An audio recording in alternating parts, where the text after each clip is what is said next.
Because if we say no to these things, we can say an emphatic yes to the things that can make life worth living.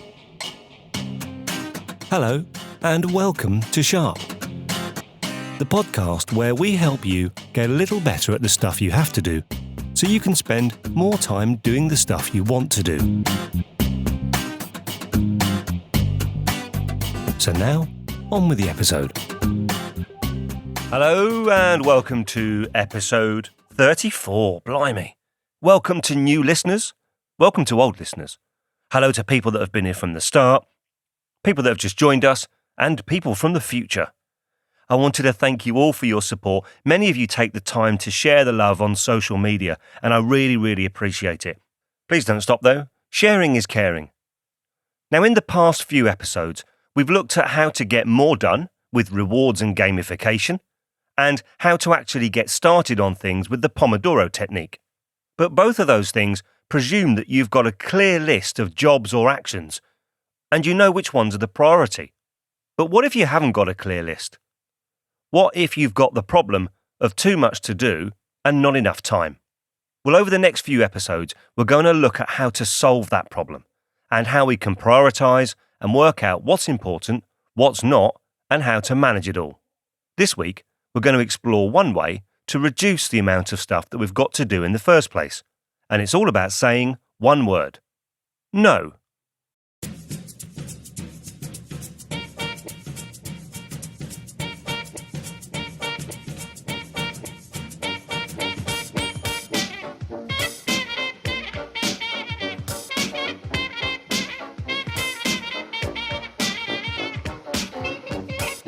Evette Huntley Flindt had served in the Wrens in World War II, and after the war, she toured Germany as a ballet dancer. She's now married Edward, who was a cavalryman, and in 1950, they have their first of 3 children, a boy.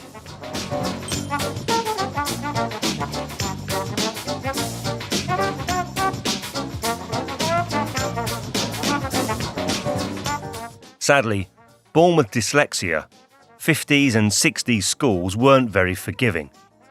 Their son has struggled, and he's having a hard time. He ends up at 13 in a boarding school, life doesn't get much better, and by the age of 16, he drops out.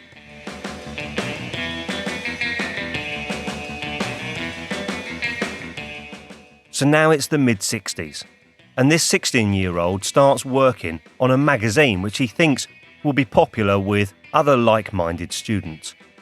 The first edition came out in 1968. It has a cover price of 2 shillings and sixpence, and it covers subjects as diverse as the Vietnam War, art, and of course, pop culture.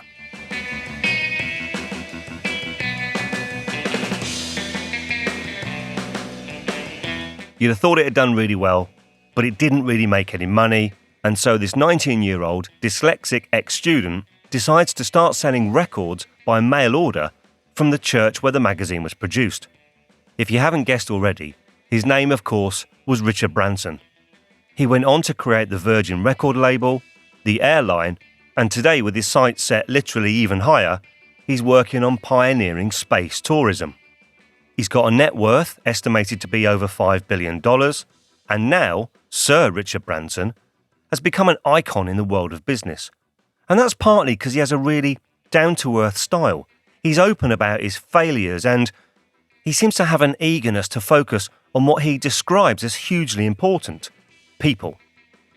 He famously said, "Put your staff first and your customers second, because if you look after your staff, they'll look after the customer." Now, if you Google Richard Branson quotes, you'll be inundated, and I get why. One of my favourites is, train people well enough so that they can leave, but treat them well enough so they don't want to. But the reason we're talking about Sir Richard Branson is about one particular quote that on the face of it seems quite inspirational. If someone offers you an amazing opportunity and you're not sure if you can do it, say yes first and then learn how to do it later. And this gained him a reputation of being called Dr. Yes. Here is Sir Richard Branson, from his own YouTube channel explaining why he's called Dr. Yes. Y is for yes, and as I think some of you know, I'm known as Dr. Yes because I just love to say yes. Life's a lot more fun saying yes than no.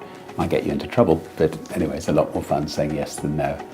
And I suspect I've said yes maybe a little too many times on occasions, but have no regrets. I've learnt an awful lot over the years, and I would highly recommend that you try it, particularly if you're the kind of person who uses the word no too often. And what does yes mean to you?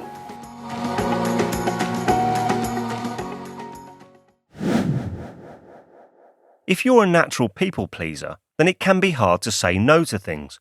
And after all, if Richard Branson is saying we should say yes, then maybe we should consider it. And especially when you're being asked to say yes to the boss or a friend, it is often the easy option, but it can get us into some trouble.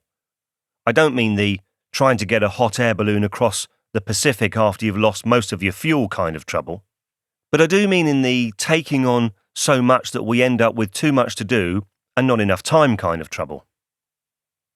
So why should we think about saying no? Here's Kenny Nguyen from the TED stage. Now, Kenny is the CEO of Big Fish Presentations, and he delivered a really interesting talk on why we should consider no. And because the word no is essentially a way to combat the dangers of the word yes. And today, I want you to think of something very differently when it comes to the word no. I want you to think of the word no as a protective shield in compliments to the swords of yes. And here's the thing though, there are so many of those who wield the swords of yes, but so few wield the shield of no. Because no one wants to wield the shield of no if they have to think they have to reject someone, because the word literally means no, to reject. No one wants to reject a loved one, a friend, or even be rejected themselves. Yet, for some reason, there are so many yes men out there, yet you think to yourself, are the world's most successful people yes men? I really like that use no as the protective shield to complement the swords of yes. But we've now got potentially two conflicting views. There's Richard Branson saying, say yes, and there's Kenny Nguyen saying, say no. So where can we get some more insight?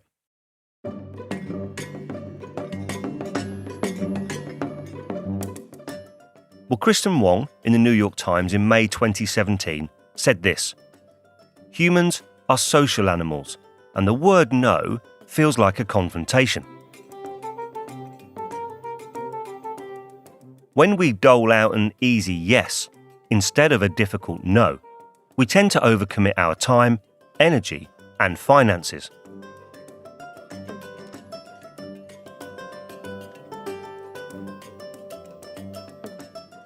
A guy called Leo Babauta writes on things like GTD and habits and productivity. And he said in a life hack article, it's a simple fact that you can never be productive if you take on too many commitments.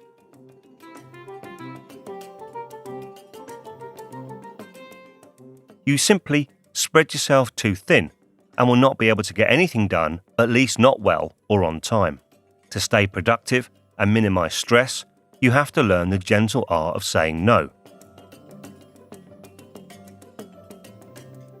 Also in the New York Times in 2016, Carl Richards said, learning to say no is incredibly important, but it's also important to understand why we say it.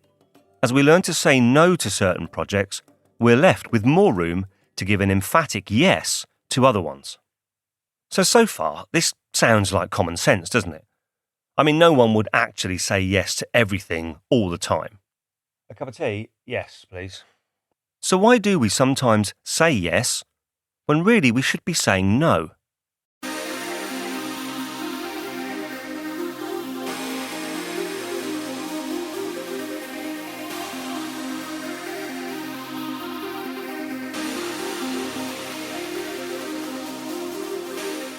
So I guess from a work perspective, we probably feel like if we say no to things, it'll limit our career or will upset some of our colleagues. We could even get a reputation for failure, and certainly we might upset the boss.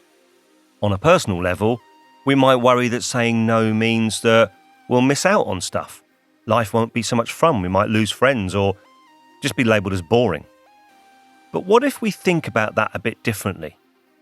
Can we say no, but in a way that helps us progress in our career? How could saying no help us do better at our jobs or make our boss happier with what we're doing?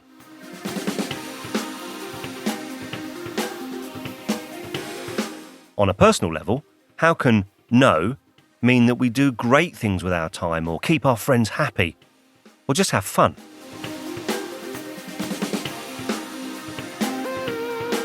I think that the secret lies in the balance. When you say yes to something, you're saying no to something else. And that's where we should focus. Saying yes all the time means that our to-do list will just fill up and we'll not get the chance to reduce it. But the good news is that I've found a great resource to help us. And we've already talked about it. Let's go back to that article by Leo Babauta. Now, I really like Leo's work. We often quote his ideas in our social media stuff. His blog, Zen Habits, has been listed by Time magazine's top of the top 25 blogs. So he seems like a good chap to help us understand good ways to say no to the things that in the long run really might not help us. But before we do that, here's an advert from our sponsor.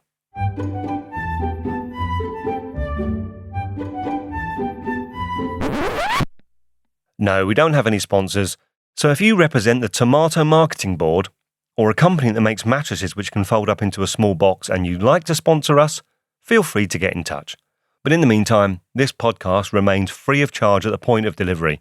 And all the investment of time and money that I put in is because I want to make it good for you, the listener. And if you agree, I'd really appreciate you telling someone. Do a review on iTunes, share it, you know the stuff. Put that on your to-do list. Share Sharp for Steve. I'd really appreciate it.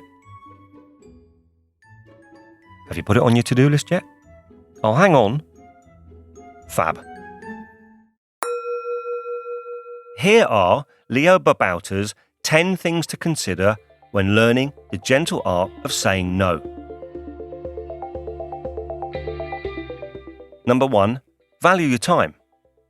So this is really giving some thought to how precious your time is, how valuable it is.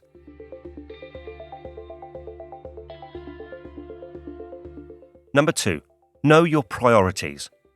He says that even if you do have some extra time, which obviously for many of us is rare, is this new commitment that you're being asked to do really the way that you want to spend that time?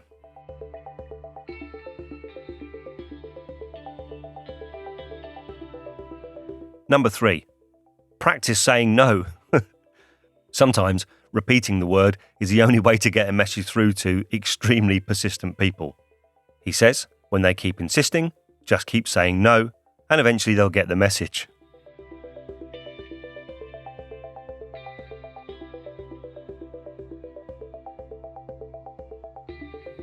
Number 4, don't apologise. Obviously it's important to be polite, but apologising makes it sound like we're making a weaker decision. We do need to be firm and unapologetic about guarding our time.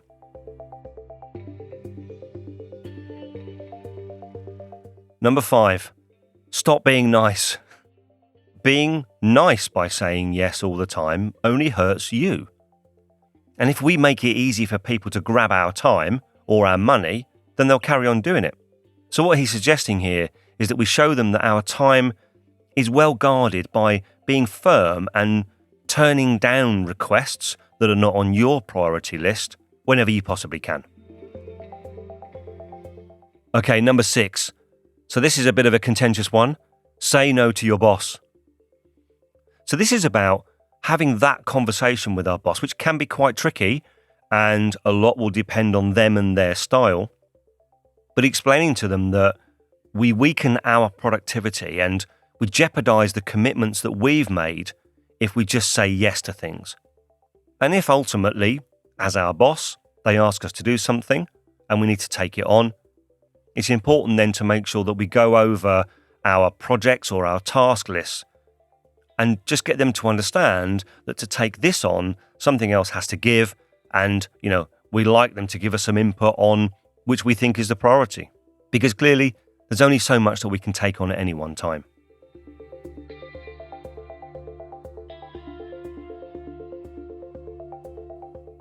Number 7, pre-empting.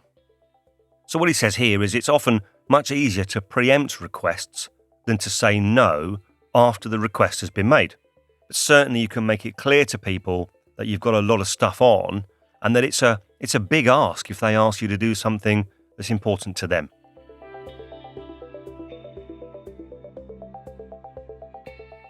Number 8, I'll get back to you. We say that actually we'll give it some thought. We'll give their request some thought and we'll get back to them. And then if you can't take on the request, you can say to them, I've given it some thought, I've checked my commitments, I won't be able to take the request on at this time. And you're demonstrating that you've given it some consideration.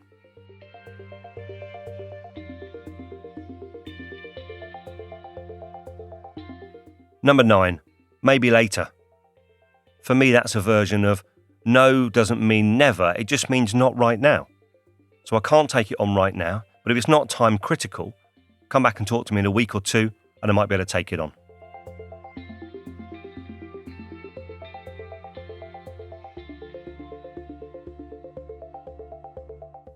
Number 10, it's not you, it's me.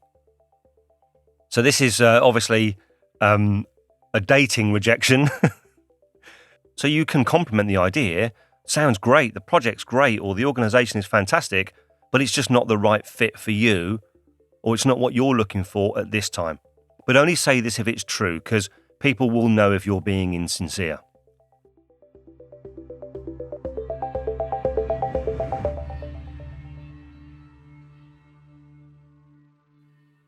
So those are Leo Babauta's top 10 tips.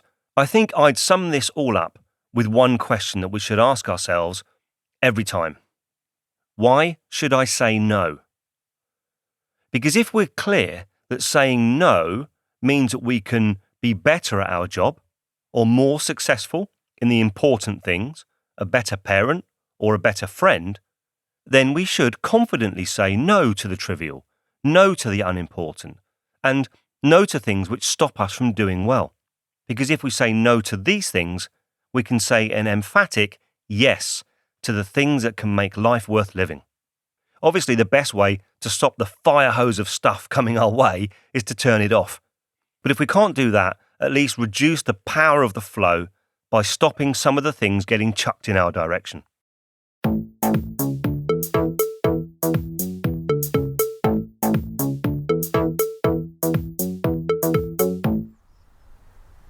Don't worry, this isn't Steve in the field, but it is Steve not in the studio.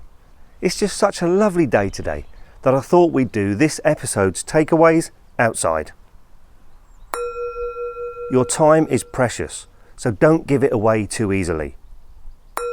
It's not your job to keep other people happy. If keeping other people happy competes with something that you should be doing, it may be time to say no. Saying no doesn't mean that you're being negative. It actually means you're being positive. Use the shield of no to protect your swords of yes. Each time you say yes to something, you're saying no to something else. And of course, the reverse is true. Read Leo Babauta's article on saying no, it'll be in the show notes. The best kept secret of time management is not about being clear on what you are doing, but it's about being clear on what you're not doing. The first step is learning when it's appropriate to say no. Right, that's it. That's the takeaways done. I think I might go and get some fish and chips. All the links, resource and articles I've used in this episode will be in the show notes right there on your device. Hopefully you'll find them helpful and useful, and hopefully you'll find this whole podcast helpful and useful. I hope you do, and I do spend a lot of time and effort making sure it's relevant, helpful, and entertaining enough for you to listen to. If you agree and you'd like to show your support, there are several ways you can do it. You could go to iTunes and give us a 5-star rating or a great review, which would be fab. Alternatively, you can share the podcast on Twitter, Facebook, or Instagram. We are at Sharp Podcast, one word, 2 Ps, or you could even show someone how to subscribe on their phone or their device. And finally, on the website, sharppodcast.com, you can leave feedback, subscribe, or go and listen to the archive episodes. I'm off. I hope you're able to find one thing before our next episode that you can do, which will help you get better. And remember, don't waste time comparing yourself to anyone else. The only person you should try to be any better than is the person that you were yesterday. Bye-bye.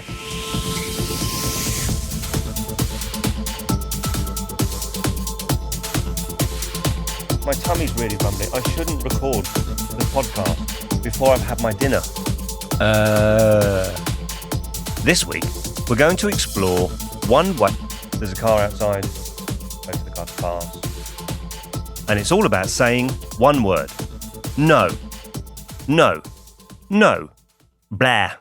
No. No. No, man. Consider no. No. Say no. No. No. No. No. No. No. No. No. No. No. No.